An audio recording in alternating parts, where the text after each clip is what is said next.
Estimadas amigas y amigos televidentes, bienvenidos a El Ciudadano TV.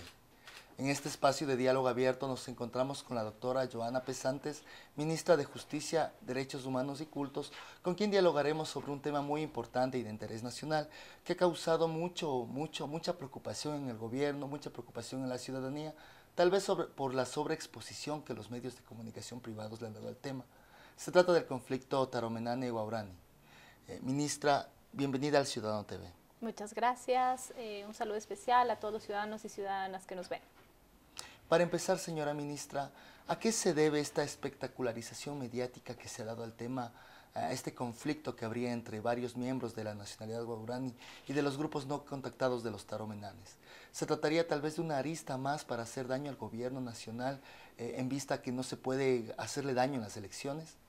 Bueno, miren, no debemos dudarlo, esa es una forma de actuar que siempre ha tenido la oposición, que realmente inclusive con falta de información completa y sobre todo sin saber exactamente qué es lo que ocurrió, deciden emitir opiniones y criterios sin sustento ni motivación alguna. No sería raro, es una forma de acción que han tenido muchos de quienes son parte de grupos de la oposición, pero nosotros estamos justamente dando toda la información que corresponde con la motivación del caso para evitar esta tergiversación y sobre todo que esa mala fe con la que actúan muchos de los periodistas que realmente no tienen la información por completo, dejen de tener esa información que no corresponde a la verdad. Señora ministra, ¿qué es lo que ha realizado el gobierno nacional en estos 6 años de gestión para cumplir con las medidas cautelares que ha otorgado la Comisión Interamericana de Derechos Humanos a los taromenanes? Bueno, debo comentarles que la Comisión Interamericana de Derechos Humanos en el año 2006 justamente nos pone estas medidas cautelares y se empiezan a implementar desde el año 2007. Nosotros hemos generado una estación de monitoreo permanente que se llama la Estación de Monitoreo de la Zona Intangible Tagaeri-Taromenane. El Ecuador es un país en que, en el absoluto respeto a lo que manda la Constitución y la ley, ha puesto una zona que es de protección especial, que es la zona Tagaeri-Taromenane, que es de aproximadamente 750.000 hectáreas, zonas en las que nosotros realizamos un patrullaje permanente y monitoreo absoluto de que no exista nadie que disturbe la convivencia pacífica que deben tener los pueblos en aislamiento voluntario. Pero esto es un tema que es un trabajo interinstitucional, no es solo un trabajo del Ministerio de Justicia. Anteriormente el plan de medidas cautelares estuvo a cargo del Ministerio de Ambiente, es a finales del año 2010 cuando pasa a competencia del Ministerio de Justicia, pero estamos trabajando, como lo he dicho, interinstitucionalmente con varias instituciones, con varios ministerios que permiten realizar no solo un monitoreo, sino también una serie de acciones, como es el tema de evitar la caza ilegal o lo que es la tala ilegal, todo lo que se refiere a buscar un turismo sostenible, el tema de la protección de los derechos humanos dentro de lo que es la explotación de los recursos no renovables. Cabe recalcar que en la zona intangible no existe una actividad extractivista, porque además esto lo prohíbe la Constitución y es importante dar a conocer esto a todos los ciudadanos. En el año 2006 es cierto que nos ponen las medidas cautelares, pero en el año 2008 nosotros como Estado lo elevamos a política pública en el momento que en el artículo 57, en el inciso segundo del numeral 21 de este artículo, justamente decimos cuál es la protección que debe existir a los pueblos en aislamiento voluntario y es el mismo Estado ecuatoriano el que ya lo eleva a una política pública. Así son una serie de acciones que tenemos justamente con el Ministerio de Ambiente, con el Ministerio de Defensa, con el Ministerio del Interior, con las gobernaciones de Orellana y Pastaza, además con todo lo que se refiere a el Ministerio de Recursos No Renovables, Secretaría de Pueblos, Coordinadora Política, Ministerio Coordinador de la Política, que hemos realizado varios ejes de acción para esta protección que corresponde en el caso de los pueblos en aislamiento voluntario. Señora ministra, dos temas interrelacionados surgen de la respuesta que usted nos ha dado. Quisiéramos conocer un poco más del resultado de este monitoreo que realizan en la zona de los pueblos no contactados. ¿Cuáles han sido esos resultados? Y la otra, usted nos confirma que no se trata de un problema, digamos, por las ganancias de las regalías de las zonas petroleras. ¿A qué se debería entonces este conflicto histórico que han mantenido taromenanes y guaraníes? Bueno, es importante indicar algo, que es verdad que la zona intangible Taromenane-Tagaeri tiene aproximadamente 750.000 hectáreas, pero el monitoreo que nosotros realizamos es un monitoreo más amplio, que llegamos a cubrir casi 2,5 millones de hectáreas, porque sobre lo que es la zona intangible tenemos el Parque Nacional Yasuní, que ustedes saben que existe una propuesta del Estado justamente para evitar esa explotación y esa extracción petrolera, que estamos trabajando a nivel internacional en esto.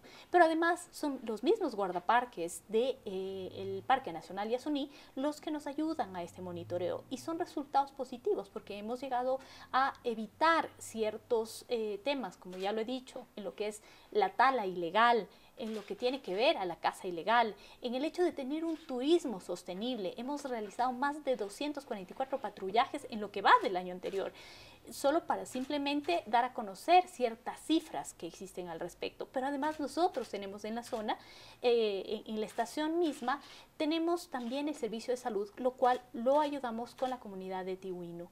Y hemos realizado otra serie de patrullajes directo en lo que se refiere a la zona y hemos logrado evitar muchos problemas, muchos temas que tengan relación a ciertos ilícitos, pero también que de alguna manera estorben la vida tranquila y de convivencia de los pueblos en aislamiento voluntario.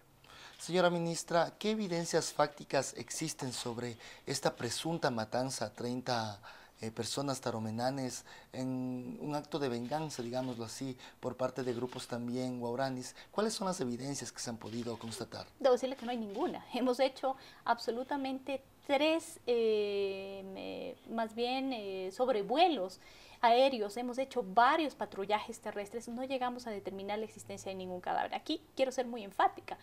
En realidad, dirigentes guaraníes, yo no sé, diría con una irresponsabilidad tamaña, porque no tiene otra razón de ser, primero dijeron que habían 10, luego dijeron que habían 35, luego dijeron que habían 50, inclusive hubo algunos que llegaron a decir que llegaban hasta 150 personas que habían fallecido en esta matanza. Seguimos diciendo que esto es una presunta matanza porque no existe un solo vestigio de la infracción. Esto no quiere decir que no tengamos a 2 niñas de la etnia taromenane que están justamente en la comunidad de Yarentaro, pero que están recibiendo absolutamente toda la atención del Estado como corresponde en el caso de los protocolos internacionales cuando existe un contacto de aquellas personas que obviamente están en un aislamiento voluntario. Pero es justamente lo que estamos haciendo, investigando y dando todas las facilidades y toda la ayuda que corresponde a la Fiscalía, que es el ente competente constitucional y legalmente, para analizar qué es lo que ocurrió y si realmente existió esta supuesta matanza y de cuántas personas estaríamos hablando.